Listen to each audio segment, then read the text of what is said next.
Okay, everybody, welcome back to Environmental Organic Chemistry with Dr. Lisa. We're going to talk about indirect photolysis in this part of the lecture. We just finished up talking about direct photolysis, which is where the chemical directly absorbs sunlight. And we said that that only happens when you have the right types of orbitals. Usually it means you have pi orbitals, which can cause a pi to pi star transition. And it's extra good if you also have n orbitals so that you can get an n to pi star transition. But what happens if you have a chemical that doesn't have that kind of structural features? Well, they can still react by indirect photolysis. So indirect photolysis is what happens when you have sunlight coming in, and here's our sunlight. Here's our sunlight right here. And you have stuff in here that we're here going to call an unknown chromophore. Chromophore means that it absorbs sunlight, and unknown means we don't know what it is. Most likely it's some sort of natural organic matter. So the natural organic matter absorbs some sunlight and you get this excited state of your natural organic matter. And those can go on to form all kinds of reactive oxygen species. So this thing is called a peroxy radical because it's like a peroxide except it's a radical. So it's a peroxy radical. This is an oxygen radical. This is just a plain old electron floating around in water, what we call an aqueous electron. This is the hydroxyl radical, which we're going to talk a lot about. So this unknown chromophore could go off to form one of these things, and then these are quite reactive and will go off and do all kinds of things. They'll cause all kinds of mayhem on their own. Or it's possible that this might decay to a different electron configuration. The 3 here means it's a triplet state in the electron diagram, but that doesn't matter. That could just decay back to its original state. Remember, we said that usually when chemicals absorb sunlight, a whole lot of nothing happens. Most of them just decay back to their original state, maybe with some addition of heat to the background system. But it's possible that while your unknown chromophore is in this excited state, it could react with a molecule of your chemical C to cause C to become excited, and then that could react to form some other thing, something other than C. So the point here is that your chemical could react directly with this excited unknown chromophore. But again, as with direct photolysis, a lot of times what happens to this excited version of your chemical is that it just decays back to the ground state and really nothing happens. It's still your chemical. So the yields of these reactions, again, are pretty low. And then the other thing that can happen is that this chromophore could react with oxygen. So you notice here, oxygen is drawn as a triplet, right? So what that means is that if you think about oxygen, right? So here's your oxygen. Okay. So each of these oxygens has 6 electrons. Where do they all go? So that means 12 total. So we got 1, 2 here, 3, 4, 5, 6, 7, 8, 9, 10. Where do the other 2 electrons go? Well, you're tempted to draw them here as another double bond, but in fact, that's not the way oxygen works. Oddly enough, in its ground state, oxygen has these 2 lone pair electrons. I'll try to make them not lone pair.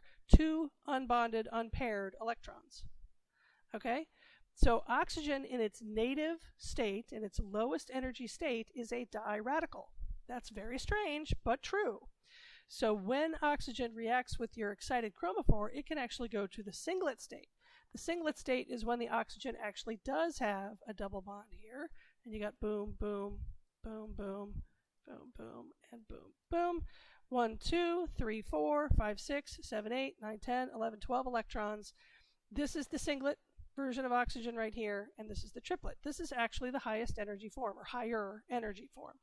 So if you form that singlet oxygen, that high energy version of oxygen can go react with your chemical. So there's all kinds of interesting things going on here. Formations of all kinds of weird, what they call photooxidants, or reactive oxygen species. Or you could have direct reaction of the unknown chromophore, the excited unknown chromophore, with your chemical. And many of these pathways, not all, but some of them, will result in your chemical being transformed into something else. So what are these reactants that are important? I mentioned singlet oxygen. The steady state concentration of singlet oxygen on a summer day in mid-latitudes, like around here in New Jersey, could be as high as 10 to the minus 14 molar. So that's a very, very low concentration, but it's really reactive, number one, and number two, it's constantly being regenerated. So it doesn't really get consumed as long as the sun's out. You've reached this steady state concentration, and it's always being regenerated. This singlet oxygen is a very strong electrophile, desperately looking for electrons, wants to find electrons and add to them, so it would love to add to double bonds, especially those that have electron donating groups on them. So, and when an oxygen adds to that electron-rich double bond, that is what we call a Diels-Alder reaction, which I'm sure you remember from organic chemistry. The other thing that this excited oxygen or singlet oxygen could do is oxidize some of the species that we know are already susceptible to oxidation. And we talked about this in the redox lecture, that sulfur groups, anilines, and phenols are susceptible to oxidation. So if you have a photolytic generation of singlet oxygen, this type of oxidation reaction will go by a whole nother mechanism, giving you similar products. Another example of a reactive oxygen species is where you have a carbon-centered radical here that then adds to an oxygen molecule, and you get a peroxy radical. And so this could be formed by the addition of regular old singlet oxygen to a radical or excited chromophore or something else. And so these compounds usually react by abstraction of a hydrogen. That means grabbing a hydrogen with its electron and pulling it away from whatever. Could be alkyl phenols, aromatic amines, thiophenols. I don't even know what an amine is here, but I have it on the slide. You know, whatever. Can react by abstracting hydrogen. Now the point here, the point of listing these different things that it could abstract hydrogen from, is that the peroxy radical is not powerful enough to abstract hydrogen from anything. There are many compounds for which the hydrogens are held onto pretty strongly. So peroxy radicals aren't strong enough to just attack anything, but they can attack some structures like alkyl phenols, aromatic amines, yada, yada, yada. And so the reactivity of this peroxy radical depends on this R group. What is it? Is it stabilizing or is it highly unstable? So again, all of these things are electrophiles. This whole lecture, remember we just finished up the lecture on drinking water disinfection, which is all about electrophiles. Now we're talking about photolysis, which again is all about electrophiles. They're chemicals that are desperately looking for electrons. So when you have electron donating groups like alkyl groups, they are going to increase the reactivity of these chemicals. Now, the most important photooxidant, usually the most important reactive oxygen species, is our good friend, the hydroxy radical. Okay, in water, again, your book is really biased toward water. In water, the primary mechanism of formation of hydroxyl radical is by the photolysis of nitrate, right? So nitrate is a kind of chemical that you run into more in polluted waters and not so much in nice clean waters. So, you know, polluted waters are going to undergo more of this. So here's your nitrate, hits some sunlight, becomes excited. Ooh, it's so excited. And then it kicks out an oxygen. And there's two ways it can do that. It can kick out an oxygen atom, or it can kick out an oxyanion, an oxygen with a negative charge here. And that oxygen with a negative charge is a pretty unhappy species. So it pulls off the hydrogen atom from water. Remember we said it's very difficult to homolytically break that oxygen-hydrogen bond. It's tough to do. But this water molecule, this oxygen, this weird funky oxygen thing here, this is powerful enough to do it. It's one of the few things, on Earth that's powerful enough to pull off the hydrogen atom here. So that gives you a hydroxide, but more importantly gives you the hydroxy radical. So the amount of this hydroxyl radical that might form at steady state, you know, at noon, at mid-latitudes, would be a function of the amount of nitrate that's available. And then in the denominator, we have the amount of HCO3 minus and CO3 minus here, because those are the reactants that are the biggest sink that destroy hydroxyl radicals. So of course the amount of these is going to depend a lot on the pH. And then the other thing that destroys hydroxyl radical is that it reacts with the dissolved organic carbon. So in the numerator we have the things that create hydroxyl radical, which is the photolysis of nitrate, And in the denominator, we have the things that destroy the hydroxyl radical, which is reactions with carbonate species and dissolved organic carbon. So at, again, midsummer day, mid-latitudes, you can get steady state concentrations of hydroxyl radical of about 10 to the minus 18 to 10 to the minus 14 moles per liter. That's really, really low concentrations. We just got done saying that the concentrations of singlet oxygen might be more like 10 to the minus 14, right? 10 to the minus 14.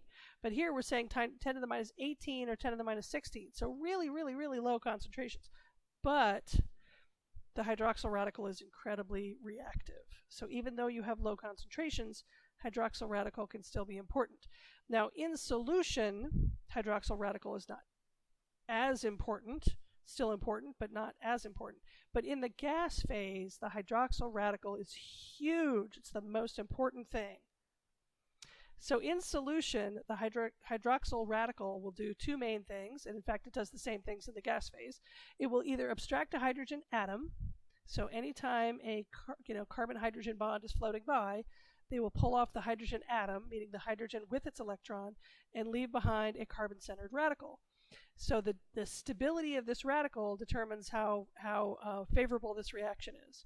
And we know that methyl radicals are less stable than primary radicals, which are less stable than tertiary radicals, which are less stable than secondary radicals, which are less stable than tertiary radicals, and that benzylic or allylic radicals are very, very stable.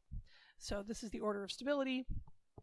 If you see these like benzylic, allylic, or tertiary structures, those hydrogens will be very, very readily abstracted by hydroxyl radical. And then the other thing that hydroxyl radicals like to do is add to multiple bonds, add to double bonds.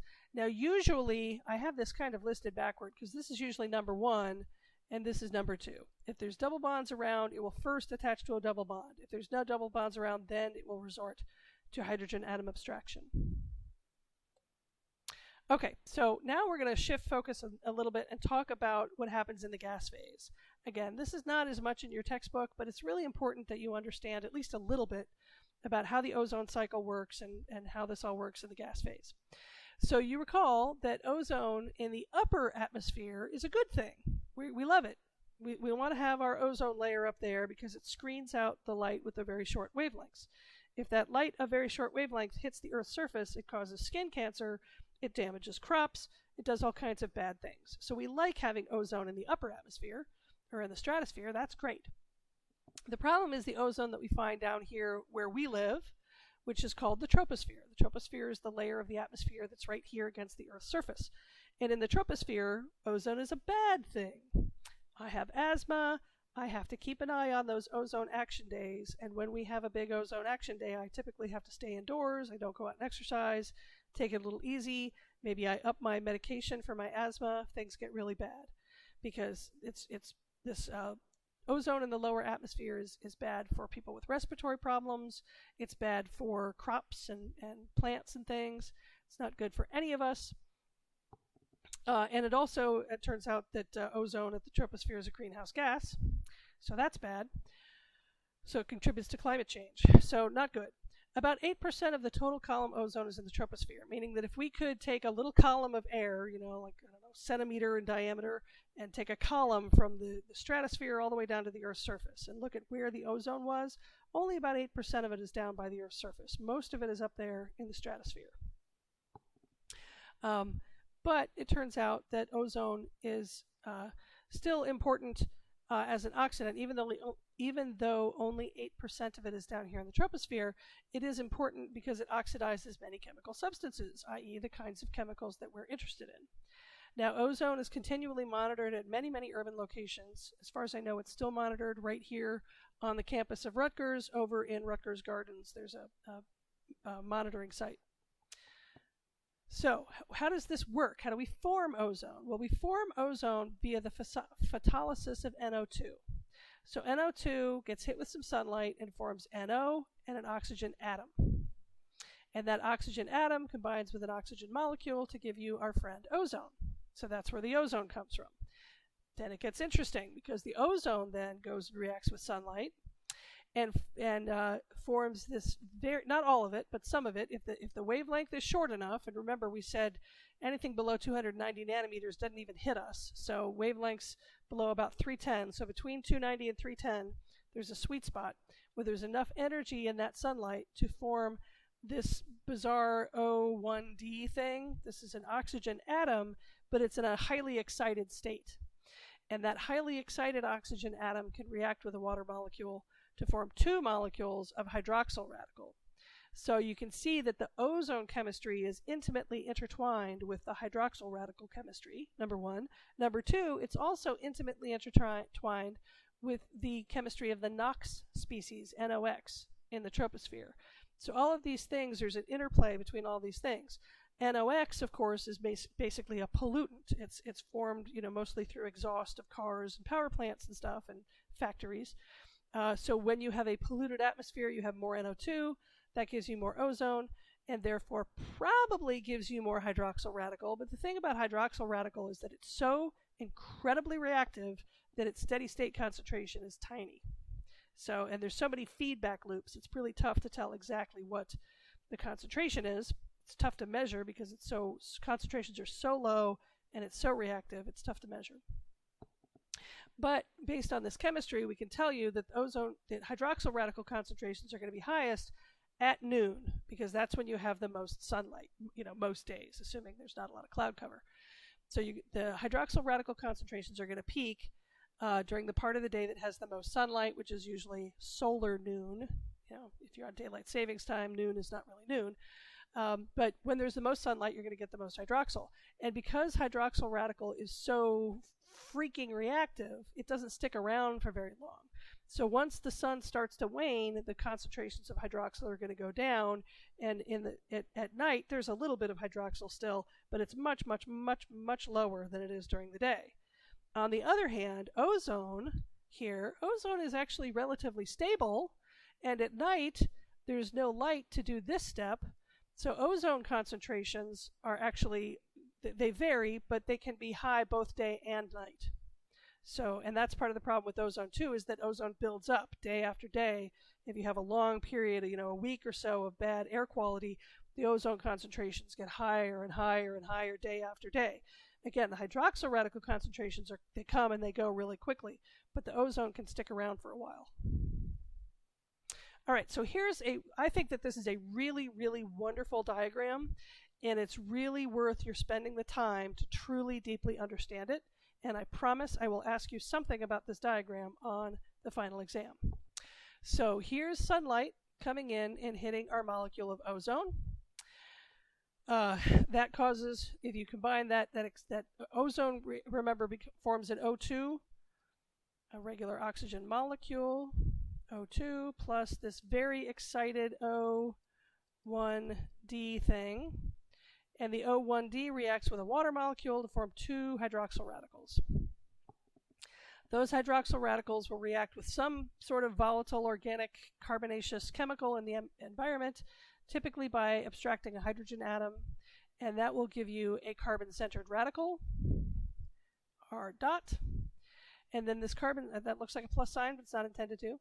R dot will then go on to react with a molecule of oxygen, and we'll add an oxygen to form a peroxy radical. The peroxy radical then is what cycles NO back to NO2. So the NO pulls one of these oxygens off, so you end up with an RO radical. Your peroxy radical is gone, and now you've converted NO to NO2. And then NO2 gets hit with some sunlight, and you get your NO over here, so you can cycle that back all the way over there, right? And then you get oxygen atoms, which combine with O2 to form ozone again. And the cycle continues. It's all part of the circle of life, right? And so this is really important to understand. So the amount of ozone that's going to be formed depends a lot on how many VOCs are in the atmosphere, which is a function of the amount of pollution. It depends a lot on the amount of NOx species. NOx cycles between NO and NO2, back and back and back in this continuous cycle. And then the other thing that the amount of ozone depends on is a little bit on humidity. You need some relative humidity in the atmosphere. So all these pollutants, VOCs and nitrous oxides, are combining to set up this cycle of generation, which produces ozone and produces hydroxyl radical and produces some other things like peroxy radicals and RO species and stuff that can be reactants as well. So it's all a feedback loop. And because it's a feedback loop, and there's all kinds of chemical reactions here with different rates, and some of them depend on sunlight, and some of them don't, and some of them depend on VOCs, and some of them depend on water content in the atmosphere, predicting the rates and the steady state concentrations of things is quite difficult. So Anne Marie Carlton once told me that the community model, CMAC, community something model for air quality, is really good at predicting ozone concentrations day after day after day. It does a great job. And it's really terrible at predicting hydroxyl radical concentrations. So, you know, it's great. Somehow it manages to do a good job with ozone, even though it can't handle hydroxyl very well. Who knows why, but the point is that these are really, really complicated reactions. It's very difficult to model because of all the multiple feedback loops and because free radical reactions are always just really, really highly unpredictable. All right, so what happens to the tropospheric chemistry of the actual pollutants? We want to know what happens to our chemical when it is released into the atmosphere. So reactivity, of course, is always going to be a function of the reaction rate and the concentration of the reactant, which is a way of saying that it's dC dt is equal to minus K times C. The reactive species that we might want to consider are the hydroxyl radical. This is an NO3. Notice there's no minus sign here. This is an NO3 radical. Ozone, and sometimes nitric acid is formed in the atmosphere, and chlorine atoms. Again, you see no negative sign here. This is a chlorine atom. It's a radical. And of these species, hydroxyl radical almost always dominates, despite having very low concentrations. Now, in the atmosphere, we use these weird units of molecules per cubic centimeter of air. But, you know, similar to moles per liter, but it's molecules of per cubic centimeter of air. And the concentration of hydroxide is about 10 to the 6th. So that's pretty small. But even though the concentration of hydroxyl is really, really small, it is incredibly, incredibly reactive, which is why it has been called the tropospheric vacuum cleaner. It's the thing that cleans the troposphere. Without the hydroxyl radical, all that smog and pollution would just build up and build up and build up. But hydroxyl reacts with all that crap and forces it to eventually rain out of the atmosphere. So let's talk about some of these other reactants. Reactions with this nitrate radical are important for compounds that have double bonds, not aromatic double bonds, but just regular double bonds, fused rings like PAHs, and sulfur atoms. And NO3 concentrations peak at night because in the same way that NO2 here, NO2 reacts with sunlight, NO3 also reacts with sunlight. So when there's sunlight around, the NO3 is very rapidly destroyed. So NO3 concentrations actually peak at night. O3 reacts with non-aromatic double bonds. O3 concentrations are higher during the day but can still be substantial at night. Chlorine atoms can be generated in marine environments where you have sea spray, and so where the water from the ocean gets sprayed up into tiny little droplets, and then the water from those droplets evaporates, and you're left with some sodium chloride crystals, and then they react with things like hydroxyl radical, and you end up forming chlorine atoms. But again, only in marine environments. Probably not so much in the Great Lakes, for example, because that's fresh water. So in marine environments, chlorine atoms can be important. You can get concentrations of up to 10 to the 4th molecules per cubic centimeter, but that's still 2 orders of magnitude less than hydroxyl, and we said hydroxyl was really low. So chlorine atoms are not hugely important, but in some very unique situations, chlorine atoms can be important reactive species in the troposphere. Now, we said that hydroxyl radical is the most important, and just like I said in solution, the same is true in the gas phase, that there's 2 things that the hydroxyl radical likes to do. It likes to abstract hydrogen atoms, and it likes to add to double bonds. Okay, and again, we have this sort of backwards. This is really number 1, and this is number 2. It really would prefer to add to a double bond. So if your compound has a double bond and has hydrogens, and you're trying to guess which it's going to do, trust me, it's going to add to the double bonds. And the more stable the final radical that's formed, then the faster or more facile the reaction will be. So here's some rate constants for reactions with hydroxyl radical. And in EpiWin, there is this thing called the AOP, the Atmospheric Oxidation Program. It's one of the modules within EpiWin, and you can go in there and give it a chemical structure, and it will generate for you some estimates or actual measurements sometimes of the rate of reaction with hydroxyl radical. And so these are second order rate constants because they're proportional to the concentration of your chemical and the concentration of the hydroxyl radical. So if we assume, so these are given in units, second order type units, and the units, because we express the concentration of hydroxyl radical as molecules per cubic centimeter, then we have to give the rate constants in cubic centimeter per molecule second. Those are the units. I know it's kind of odd. So you'd have to multiply these, and these are given as 10 to the minus 12. So this is 5.5 times 10 to the minus 12 centimeter cubed per molecule second. And then you'd have to multiply that by the concentration of hydroxyl radical, which might be somewhere around 10 to the sixth molecules per cubic centimeter. But you can see that the reaction rate for hexane does not have any double bonds. So all that the hydroxyl radical can do is abstract a hydrogen. But hexene does have a double bond, and it reacts 7 times faster than hexane. Styrene is a benzene ring, which I will now attempt to draw with my very crude mouse. Here's your benzene ring. And then styrene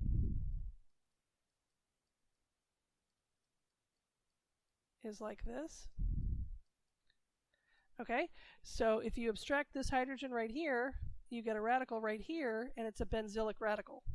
And so that makes styrene quite reactive because it forms a stable radical, so very fast reaction rate. Toluene is just the benzene ring. I can draw a benzene ring, really, I can, with a methyl group on it. So same thing here. If you abstract one of these hydrogens, you get a radical here, and it's pretty stable. But again, addition to double bonds is more favorable than abstraction. So the difference between these two is that styrene reacts by addition to a double bond, whereas toluene reacts by abstraction of a hydrogen atom. So that's why styrene is going faster. Phenanthrene is a PAH, and you can see it reacts reasonably rapidly with hydroxyl radical. But even PCBs with low numbers of chlorines, so PCB7 has 2 chlorines, and it reacts at a reasonable rate with hydroxyl radical. So some of the low molecular weight PCBs react reasonably rapidly with hydroxyl radicals, so they are destroyed during the time when they're being transported through the air. So if you want to predict the rate of destruction of your chemical in the atmosphere, you would go to this atmospheric oxidation program, look up the rate constant, estimate a value for the concentration of hydroxyl, maybe around 10 to the 6 molecules per cubic centimeter in the daytime, and then you go to town there, you create a pseudo first order rate constant by multiplying this rate constant by the concentration of hydroxyl. Then you have a pseudo first order rate constant that you can use in your box model. All right, so that's the end of this portion of the lecture, and then there's one more module to go where we talk about photolysis. So I will see you on the other side.